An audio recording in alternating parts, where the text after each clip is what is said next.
Olá pessoal, neste vídeo eu vou apresentar o método combinatório com memória. Muitas vezes é preciso memorizar alguma ação de comando, o estado atual de um cilindro, se está avançado ou está recuado. Então, para isso é necessário utilizarmos algum sistema que memorize o estado do nosso circuito elétrico.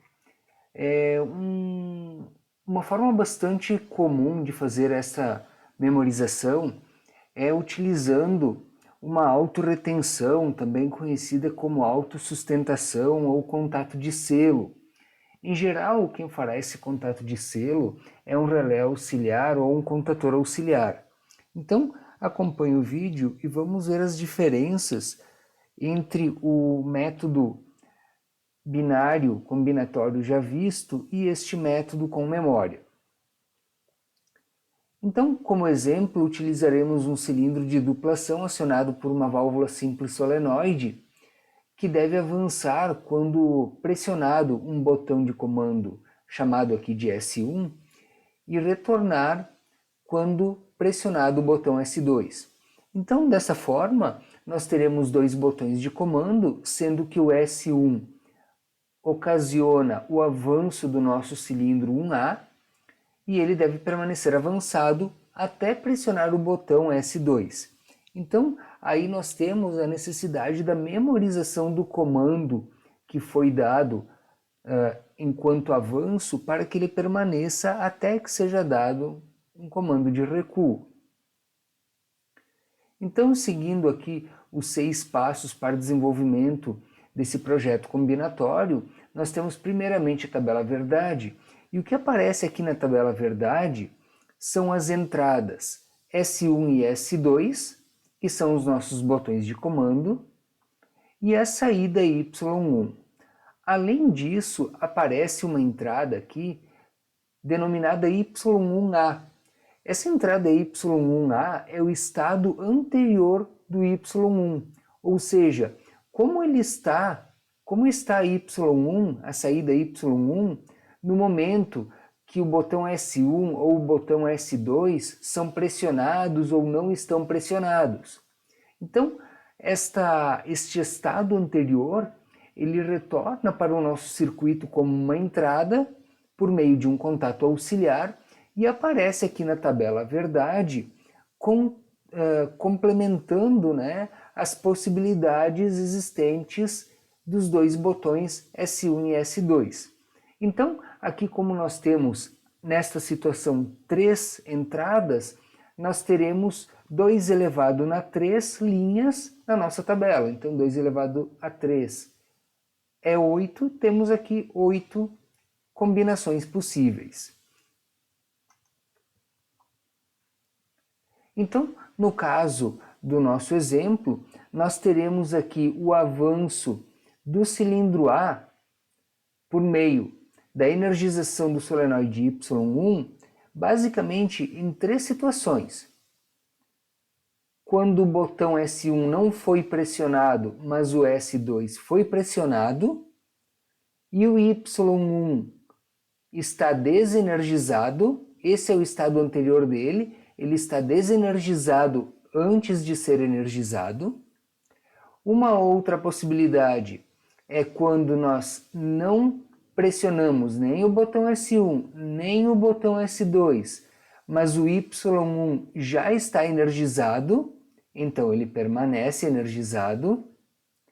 E a outra possibilidade aqui é quando não estamos pressionando S1, porém estamos pressionando S2 e o nosso cilindro, ou melhor dizendo, o nosso solenoide Y1 já está energizado.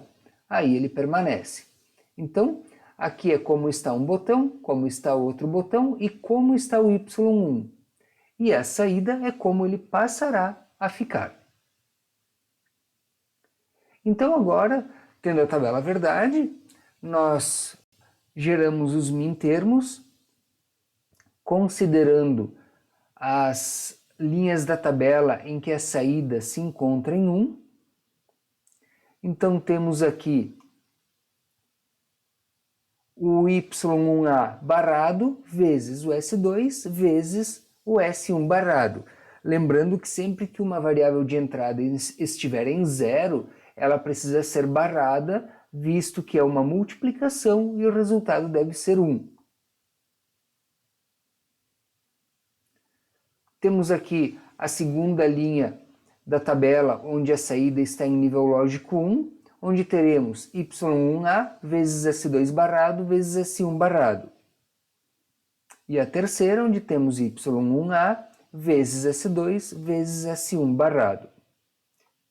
Então, tendo os mintermos, nós passamos a fazer a soma destes produtos, resultando nesta função que representa o funcionamento do nosso solenoide, da nossa saída Y1. Tendo então a função, a soma dos produtos, nós passamos para a minimização. Aqui nós podemos observar que nesta parte e nesta parte aqui nós temos o S2 multiplicando S1 barrado.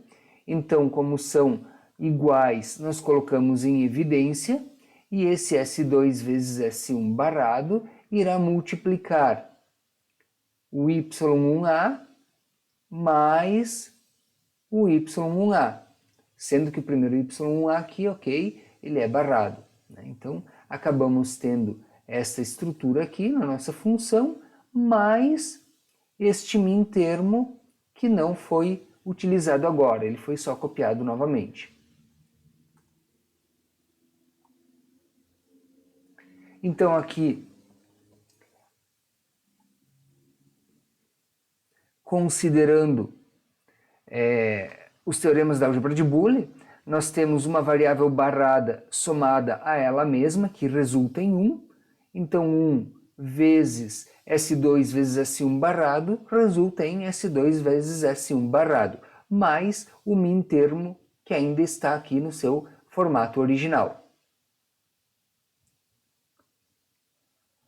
Aqui temos o S1 barrado e o S1 barrado iguais nas duas partes aqui, da nossa função. Podemos colocar em evidência, e esse S1 barrado multiplicará S2 mais Y1A vezes S2 barrado. Então é o que nós temos aqui. E por fim, considerando ainda os teoremas da álgebra de Boole, nós conseguimos minimizar esta parte aqui da nossa função para este formato mais simples, resultando então na nossa função booleana que representa o funcionamento do nosso y1. Observe aqui que o funcionamento do y1 considera, conforme estava na tabela verdade, o estado anterior dele mesmo, além dos botões S1 e S2. Então, utilizando a função booleana obtida, nós vamos agora considerar que o nosso y1, na verdade, é K1. Por quê? Porque o nosso y1 é a saída do nosso circuito enquanto solenoide que faz o movimento do cilindro pneumático, o avanço do cilindro pneumático. Porém, como estamos falando na questão de memória, de memorização de um estado, nós precisamos obrigatoriamente utilizar um relé auxiliar ou um contator auxiliar, porque o solenoide Y1 não possui contatos auxiliares, contatos abertos e contatos fechados que permitam fazer a retenção ou a autorretenção que foi falada no início desse vídeo. Então, por isso, substituímos agora no raciocínio o nosso Y1 por K1.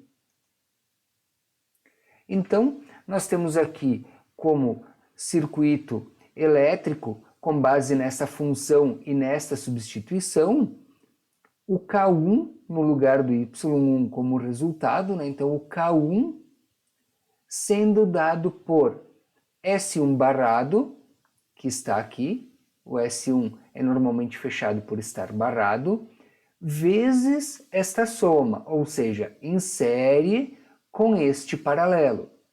Este paralelo ele é o S2, normalmente aberto porque não está barrado, mais, então aí vem o paralelo, o contato auxiliar do K1.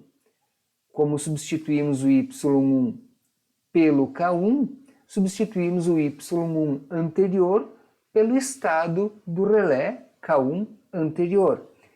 Este estado anterior é dado pela posição ou pelo estado do contato do nosso relé. Então, por isso aqui, o paralelo entre o S2 e o contato auxiliar do nosso relé. Finalizando então, precisamos fazer com que o Y1 funcione. Como o Y1 representa ou é representado pelo relé, ou seja, os dois atuam ao mesmo tempo, juntos, ligando e desligando, toda vez que eu acionar o relé K1, eu precisarei então energizar o solenoide Y1. Toda vez que eu desacionar o relé K1, eu precisarei então, abrindo aqui, desenergizar o solenoide Y1. Então, por isso, o acréscimo desta parte no circuito fazendo o funcionamento do Y1, que era o objetivo, pensando no circuito eletropneumático final. E aí, acabamos então tendo essa estrutura aqui, onde ao pressionarmos S2, energizamos a bobina do relé K1, a bobina do relé K1 memoriza este comando de energização, então mesmo que o botão S2 venha a abrir, temos aqui a memorização, e energiza o Y1 avançando o cilindro. Assim permanece até pressionarmos o botão S1 que abre, desligando o circuito, ou seja, desenergizando o relé K1, que volta a abrir a retenção, volta a abrir este contato auxiliar, desenergizando o Y1, e aí então a mola da nossa eletroválvula retorna ela à posição normal, fazendo com que o cilindro retorne. Então, aqui estão as referências onde encontramos informações sobre esse tipo de circuito combinatório. Obrigado pela atenção e até mais.